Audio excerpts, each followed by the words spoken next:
So today we are going to discuss the surface tension. Okay, and before going to surface tension, let us think about what is surface energy. Okay, as you can see in this picture, okay, these are the liquid molecules, those who are present here. Okay, and some liquid molecules are at the top surface, okay, and some are at middle and some are at the last. Those who are having some highest energy, they will be in the topmost section. Now look at this top molecule and this middle molecule, right? One of the middle molecule, this one is having a force of attraction with all. See, one this side, one this side, one this side, this side, this side, and this side. This is a complete system. Okay, okay. So it is experiencing a force in all the direction. But come to the thing at the top surface molecule. This top surface molecule is feeling the force only half. Okay, if I will take this one, this molecule, then this is facing a force like this. Okay, this is facing a force like this. Only a half of the section of force this molecule is facing. But why this one is not coming down? This molecule is not coming down because a arrangement is done in such a way so that a height is being created, right? And the system of particles are arranged in such a manner so that they don't allow this one to come down. So what this molecule is having? This molecule is having a potential energy. As we know it clearly, if we will give some height to some product and we will take some distance, we will do some work and we'll keep it here, then obviously this will achieve a potential energy. The same thing is being happening here. Okay, now here it is having a potential energy, right? So surface energy is what? Generally a surface potential energy. And who is having that surface potential energy? Obviously this molecules, top surface molecules are having surface potential energy. And now let us see if this molecule is facing only half of the force. Okay, if it is facing only half of the force, okay, so how much work is required to evaporate it? Generally, for the water case, we require 40 kilojoule. Okay, as up to this, only half of the force is required. Okay, so what is that one? If it is half of the force, we know the energy formula, force into displacement. So 40 is half. Okay, if 40 is the full work to evaporate, so what will be the half section? 20. Okay, so to bring this molecule up to this height, we require how much energy? 20 kilojoule. Okay, this is for what? Half. As we know it earlier, a child can also say, because by looking at to this diagram, there is no upward force, right? And this one is not balanced, right? Because of only the single force that is acting from down to top, this molecule is here. And how much work we have done? 20 kilojoule, right? Because 40 kilojoule is required. I am talking about water. And how much work is totally required? 40 kilojoule in order to evaporate it. Now how much extra energy I require? The extra energy I require is this half section. Okay, half this force is required. Okay, this much of force I require because already this much of force is present. For this particular molecule, this much of force is present and I require only this much of force. And if I will provide this one, this half of the energy, what will happen? The half means another half will be 20 kilojoule. If for this half force, if I will provide the half of the force, then obviously this molecule will evaporate and come back to this position. This molecule will leave the liquid surface and will be evaporated. So this is the evaporation energy. Okay, and this is the evaporation energy. And evaporation energy, or what you can say, this surface energy, this is the surface energy, right? This is surface energy. The surface molecule is having surface energy, and the surface energy is half of the evaporation energy, because to evaporate it completely, how much we require? 40. Okay, to evaporate it completely, I require 40 kilojoule of energy. Okay, but this to this, okay, this to this, only this to this, I require how much energy? 20 kilojoule, right? So this is what surface energy is, obviously half of the evaporation energy. That you have to remember. The 2 points that I have discussed here, one point is what? Those who are appearing at the surface, that contains a surface potential energy. The second one is evaporation energy, and that you need to remember because it's a very important concept. Okay, generally it is not asked, but you people have to remember, because you are going to you will when you will go to the +3, or you can say on engineering or something else, you are going to read all these concepts again, right? So evaporation energy is the half of your surface potential energy. This is the second concept. So let us go through in detail. Every particle on the free surface of liquid has surface energy. Okay, on the free surface, okay, if this is the liquid surface like this, on the free surface it is having always surface potential energy. Second point is energy required by the liquid molecule to leave the liquid surface is known as energy of evaporation, right? The energy required to leave the liquid surface, okay, if this is the liquid surface, okay, if it want to leave, then obviously for evaporating this one, it requires the some amount of energy to leave the liquid surface, and that is what energy? Evaporation energy. Next, surface energy is half of the evaporation energy, as I have discussed. Okay, now come back to the very important concept, that is surface tension. As we have studied all the things about the surface, and now let us see what is surface tension. As the word indicates, some force. If we are going to calculate what is the force is there, then it is leading to the concept of surface tension, right? So now let us see in detail. As you can see here, these are the water molecules present in the top surface of the liquid. Okay, let us see. These are the molecules, water molecules present in the top surface of the liquid. As we know it very well, in the liquid surface, in the top side, in the tangential, we know this one is the tangential force. Okay, in the liquid, the tangential force is generally less, or you can say very less or absent, right? But some force is there, right? Now we need to calculate, okay, and that concept is known as surface tension. Okay, surface tension. How can I will calculate? See, for calculating this one, I have to draw a imaginary line like this. Okay, I have to draw a imaginary line like this. Okay, if I will draw a imaginary line like this, then you can see if I will take this length is equal to 1, or unit length, okay, or let's take it as L, this length is L, then there will be a force of interatomic, right, or you can say intermolecular force is acting between these two. Intermolecular force is also atomic, is present also between these two.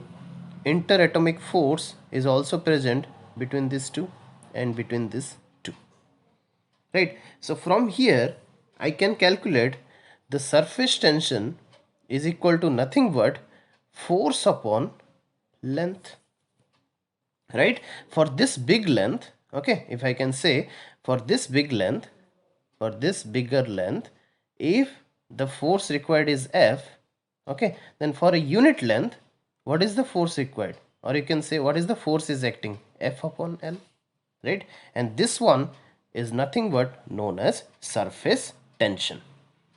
Okay, in the surface, if you want to calculate how much force is acting upon a unit area, then that is known as surface tension. And how to calculate this one, and how it was the concept, how it has been came out, by taking a imaginary line. Okay, by taking a imaginary line. So if I will draw like this, okay, imaginary line anywhere, you can tell, sir, why you have drawn there. You can take also here also, right? In order to calculate something, you have to take in a perfect manner.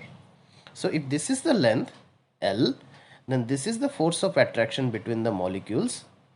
Okay, so force of attraction per length is known as surface tension. Okay, is known as surface tension. So you can find out per unit length what is the force of attraction.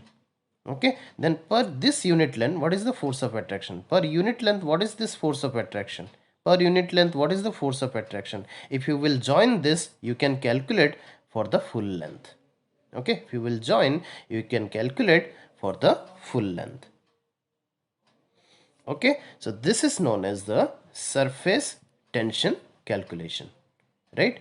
So what is surface tension?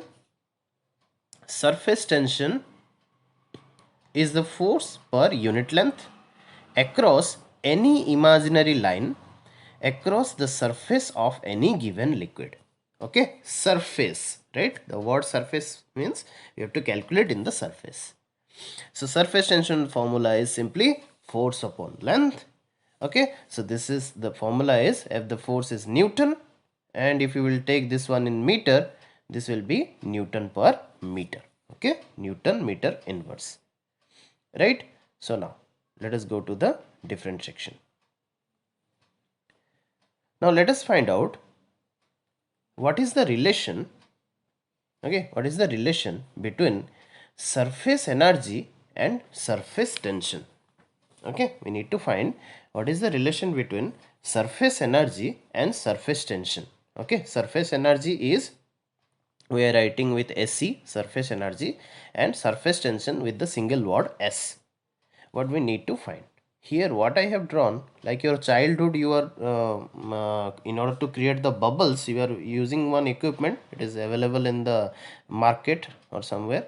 You have to dip this one inside the foam, liquid, what you can say, in surf or something else, and after that you can see, because of the help of the liquid, a film is being created. Okay, so this is the structure like this. Okay, if you will dip this one inside the liquid, a film is going to create. Okay, and if you will blow the air, obviously a bubble is going to form. Okay, a bubble is going to form.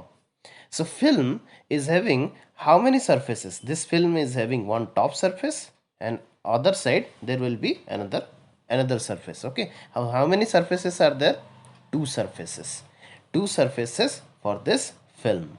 Okay, for this film there are two surfaces. Okay, now this is the length and this is the width. In order to calculate the potential energy, you know it very well. How you can do? First you have to do some work. Okay, then quite expand this one up to a length dw or dl something else. Okay, then easily you can calculate what is the energy, potential energy working on it. In spring also you are pulling this one, compressing that one, right? So here also what I will do, I will just expand it to a width delta w. Okay, this is the system, this is sliding system. Okay, sliding frame, this is slider is there. Okay, you can see here, this is the slider, and with the help of my finger I just slided to a delta w distance. I have increased the width up to delta w. The length will remain the same, L. So now the foam or the film width is now increased. Okay, so now the slide is slided by applying a force F. It slides to delta w. As you can see here, it has slided to delta w. So what is the change in surface area? Previously the surface area was L into W. Okay, and here now what is the surface area?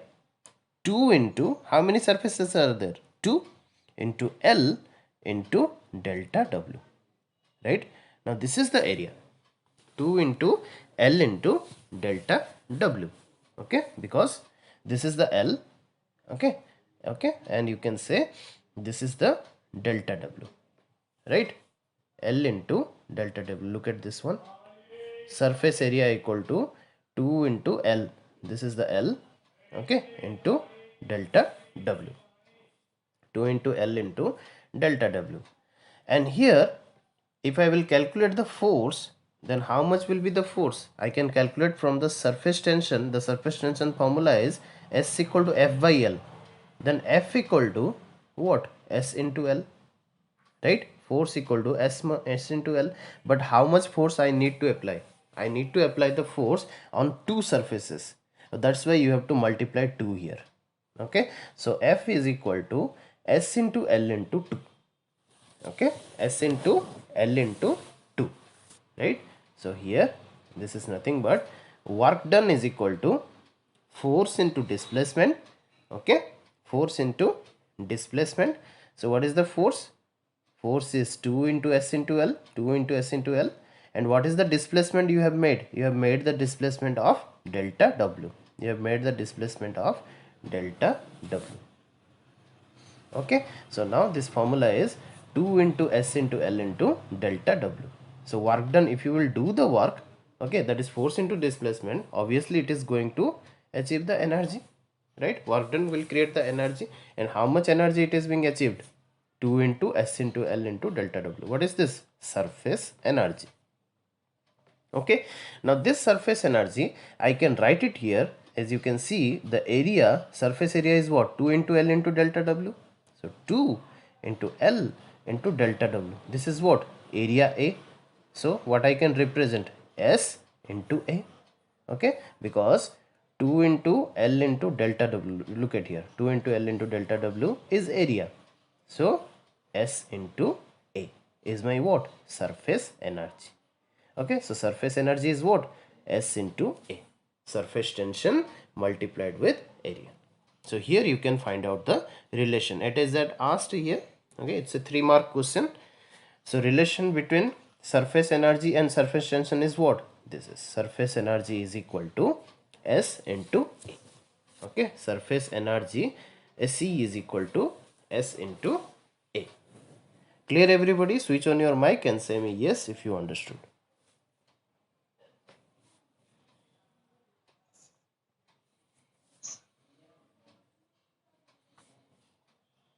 Okay, so now we can calculate what is the excess pressure in a drop. Okay, in a liquid drop, what is the excess pressure developed?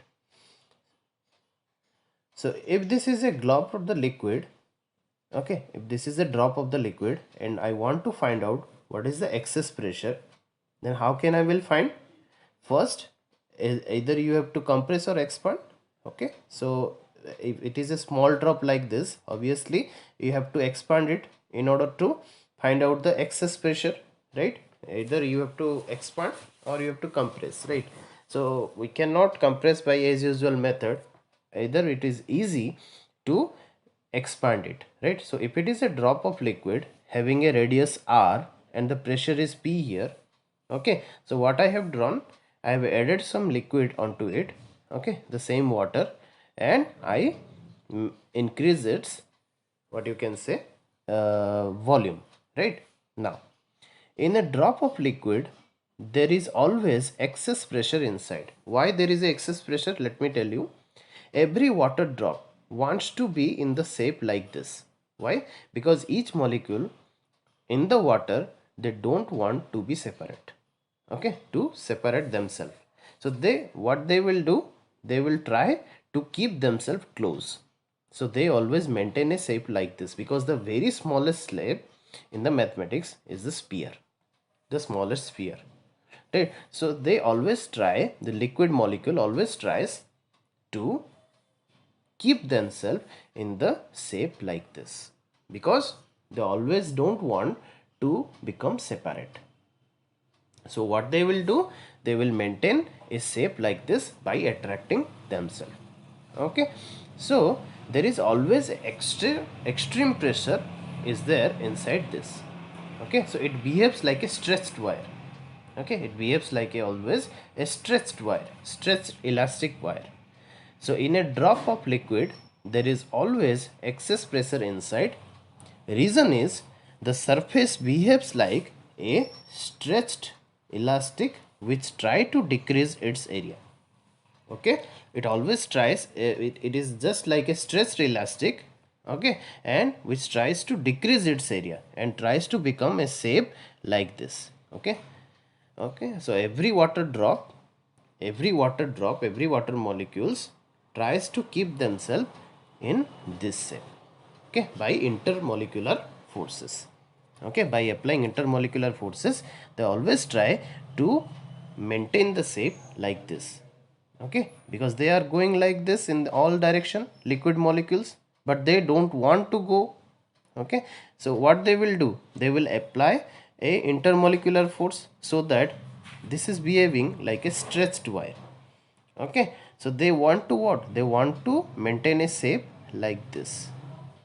Okay, they don't want to make themselves flat, right? So they want to maintain a shape of sphere, small sphere, right?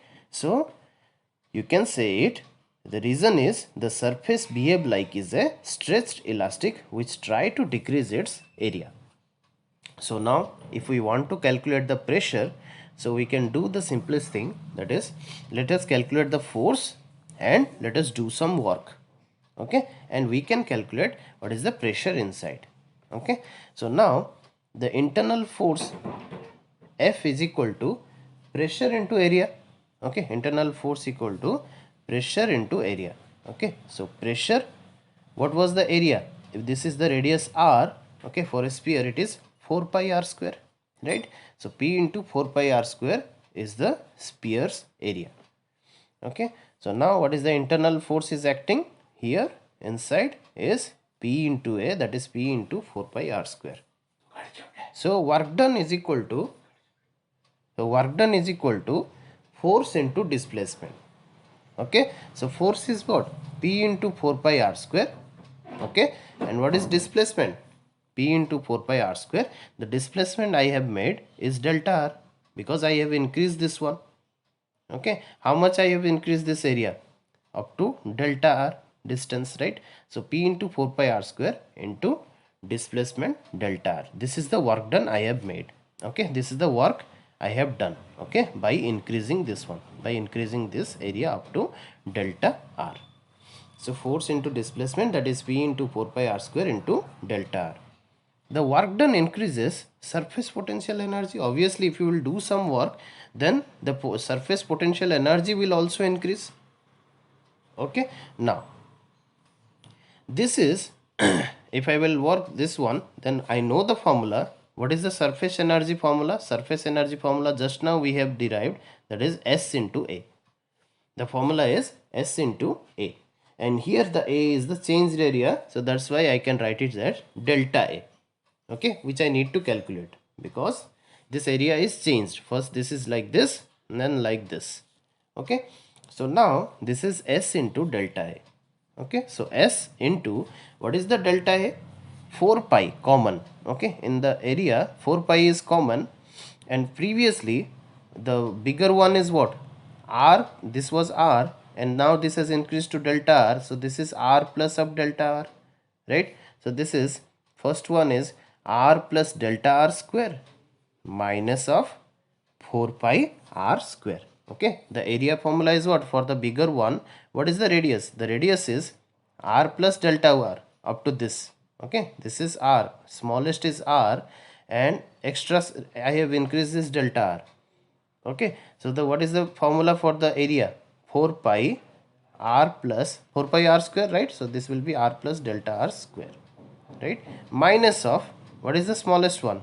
4 pi r square. Then I will get to know what is the change in area. Okay, minus of 4 pi r square. Just now that only I have mentioned here. 4 pi r plus delta r square minus 4 pi r square. So what I will do? Take 4 pi common. So if I will take this 4 pi common, then it will be something like this. S into 4 pi common, r plus delta r square minus of r square. So r plus delta r square is a plus b square is a square plus b square plus 2ab, right? So 4 pi s common, 4 pi s I will take outside, r square plus 2r delta r plus delta r square minus r square, and you can see here minus r square and r square will be cancelled, and the answer will become 4 pi s, and this delta r square will be also neglected because this delta r is very small than the radius r. Okay, original r is greater than the smallest change in radius delta r, and in mathematics this will be neglected.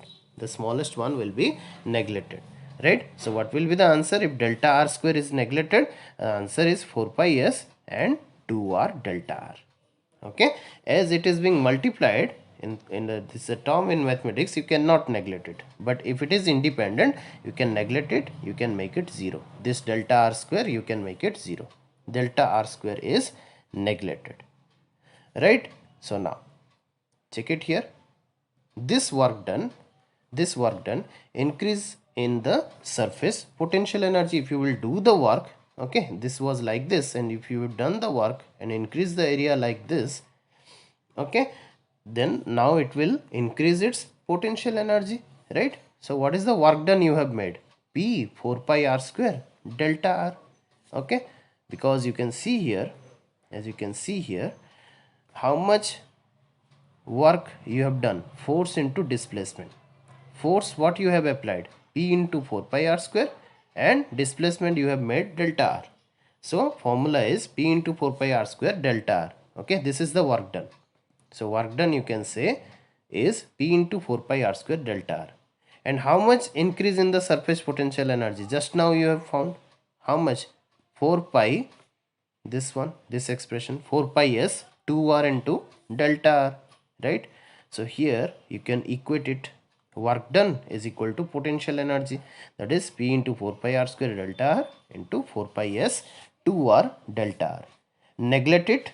Okay, some terms will be neglected. 4 pi, then delta r, okay, then 2r by r square, you will get the result 2s by r. Okay, so in the water drop, okay, in the drop of liquid, the pressure inside is 2s upon r. Okay, but the opposite case will occur in case of your bubble.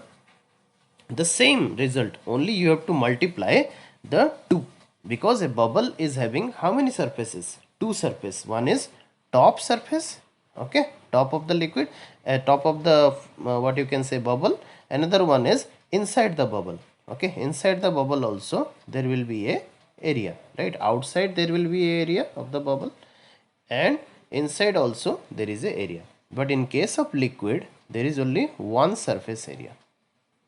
Okay, there is only one surface area.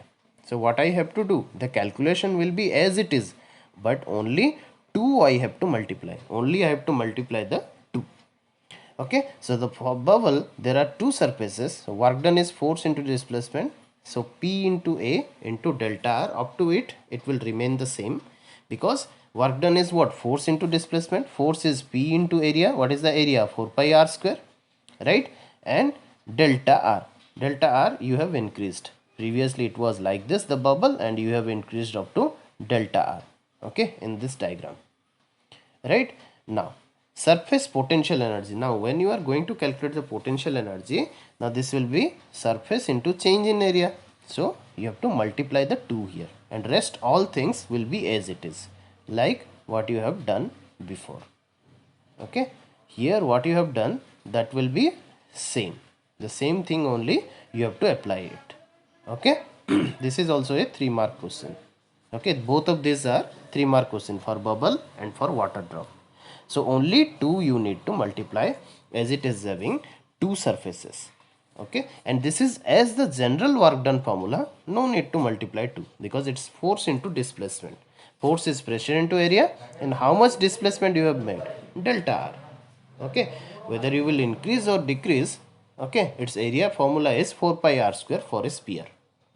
Okay, so now the surface potential energy is S into delta A, and if we will solve, that is the work done is equal to surface potential energy, as we have done here, you will get the result P equal to 4s by r. I will give you the note, just check it. P equal to 4s by r for a bubble and 2s by r for a liquid. This is for a liquid case and this is for a bubble case. right? Okay, so now let us see another thing, that is your adhesive force and cohesive force. Okay, force of cohesion is always works with the liquid. Inside the liquid, if the molecules are attracting themselves, then that force of attraction is known as cohesive force. Okay, between the liquids the force of attraction is known as cohesive force. But if any exterior agent is present, like this is the glass, okay, inside that if the liquids are present, then the reaction or the force acting between liquid molecule and this particular product's molecule, external molecule, then it is known as adhesive force. Okay, this is known as adhesive force. Now what is the behavior of the water molecule? Okay, see it carefully. If this is the water, if this is the tube, glass tube, and if you will add some water, okay, inside this tub, then what is going to happen? This liquid will rise. Why? According to the nature, the reaction between the water molecule and the glass molecule is high. So because of that, this water molecule tries to catch the glass. Okay, it tries to catch the glass. So its shape is like this, concave. Okay, its shape is like concave because the water molecule is attracted by the glass molecule. The adhesive force is very high, and because of that they rise. Okay, they rise. So that's why the meniscus is made like this. But in case of your, what you can say, mercury, there is a internal force is very high, that is cohesive force is very high in case of mercury. Okay, so if you drop a drop of mercury, so always they try to maintain the shape like this in the table. But if you drop a water, what will happen? As the adhesive force is high, they will wet this, what you can say, surface. They will wet this glass surface or wood surface or whatever it is. Like, but if you will drop the same mercury, okay, onto this, what you can say, floor or table or glass, they will maintain the shape like this. Okay, why? Because they always try to be intact with each other. The cohesive force is high, right? As the cohesive force is high in the mercury, and in the same tub, if you will dip the, what you can say, tube, and if you will fill it with mercury, the mercury will maintain the shape like this. Okay, that is convex. Okay, the mercury will maintain the shape like this because the intermolecular force is high. Okay, so I think all of you understood this one. So let me stop here.